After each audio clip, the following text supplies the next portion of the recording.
Have you ever noticed something deeply unsettling?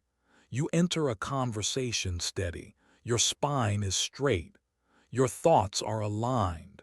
You know what you know and you're not pretending.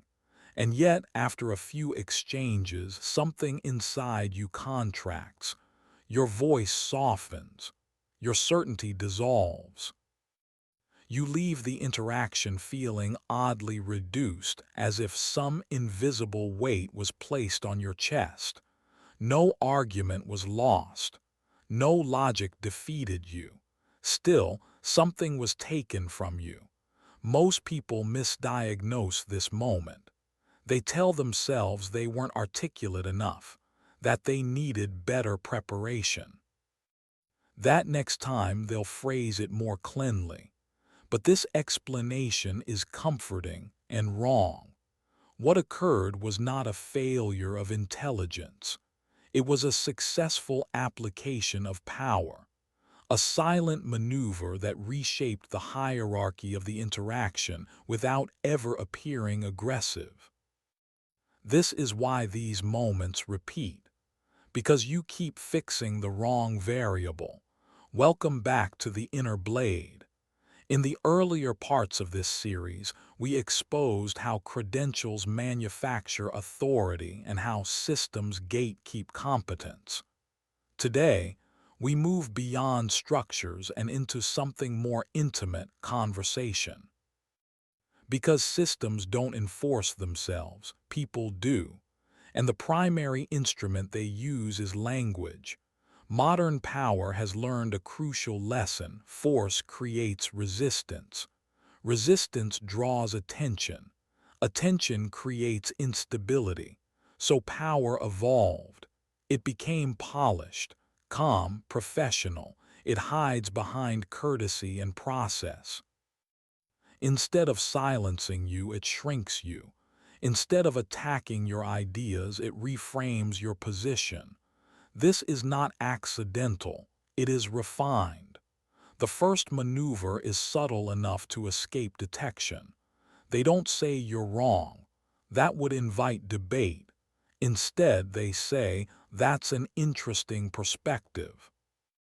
On the surface, it sounds generous, open-minded, but psychologically your statement has just been downgraded.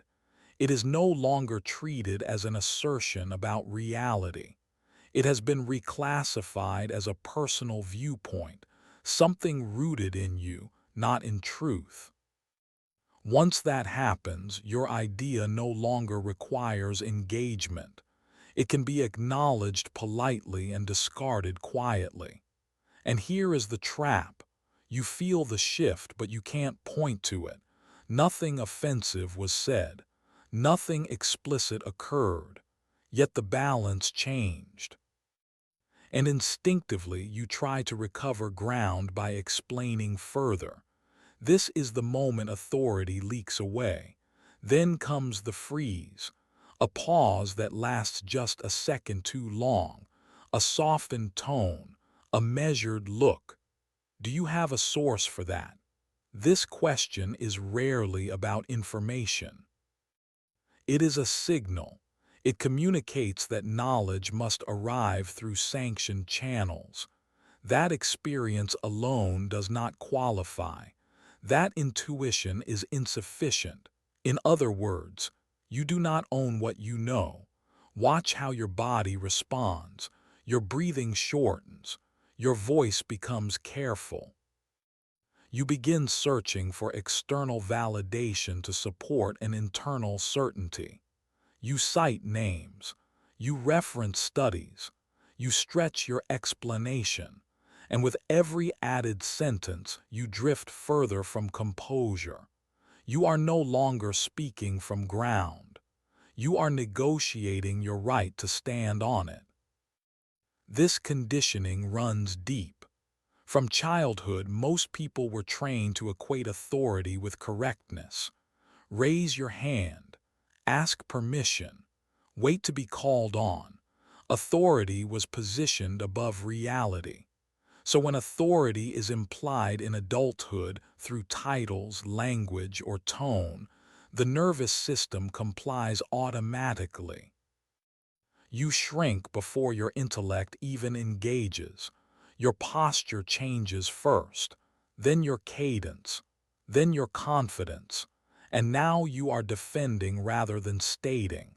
The most efficient maneuver comes next: inclusive language weaponized for exclusion. We usually do it this way. In our field, we've found best practice suggests these phrases create an invisible inner circle. A collective identity forms linguistically, and unless you are already recognized as part of that group, you are now speaking from the outside. This is devastatingly effective because humans are social creatures. Being positioned as an outsider triggers uncertainty, hesitation, and self-correction. Suddenly, you're no longer expressing insight, you're requesting admission. Machiavelli observed this long before modern institutions existed. He understood that power survives best when it is not seen as power. When people believe they are inferior, no enforcement is required. They will censor themselves. They will moderate their tone. They will retreat without being pushed. Conversation becomes the leash, and most people hold it willingly. Here is the brutal irony. The more intelligent you are, the more exposed you become. Intelligent people consider nuance. They leave space for complexity. They acknowledge uncertainty. The system exploits this. While you are weighing your words, it is anchoring status. While you are refining your thought, it is closing the frame. By the time you speak again, the emotional hierarchy is already established. This is not about argument tactics. It is not about debating harder or speaking louder. It is about presence. Power does not rush to justify itself. Power does not flood the room with explanation. Power does not ask permission to exist. When your authority is questioned, the impulse to immediately respond is precisely what diminishes you. A pause is not weakness. It is recalibration. Silence forces the other person to confront the absence of control. It introduces uncertainty where they expected compliance. It shifts the weight of the moment back into the room. Stop trying to sound intelligent. Intelligence is assumed when certainty is present. Stop narrating your process. Stop listing credentials. Stop apologizing for clarity. Present outcomes. Speak in conclusions. Enter conversations not to be validated but to observe, to decide whether the exchange even deserves your engagement. When approval is no longer your objective, their techniques lose oxygen. Most conversations are not about truth. They are about status negotiation. Who explains? Who listens? Who frames? Who reacts? Once you recognize this, you can never unsee it. And once you refuse to participate in the ritual of shrinking, you become dangerous. Not aggressive, not loud, but immovable. And immovable individuals destabilize systems built on quiet compliance. The system does not fear ignorance. Ignorance can be managed. It fears people who cannot be psychologically repositioned, people who remain grounded regardless of tone, title, or implication. If this video resonated, you didn't just understand it intellectually.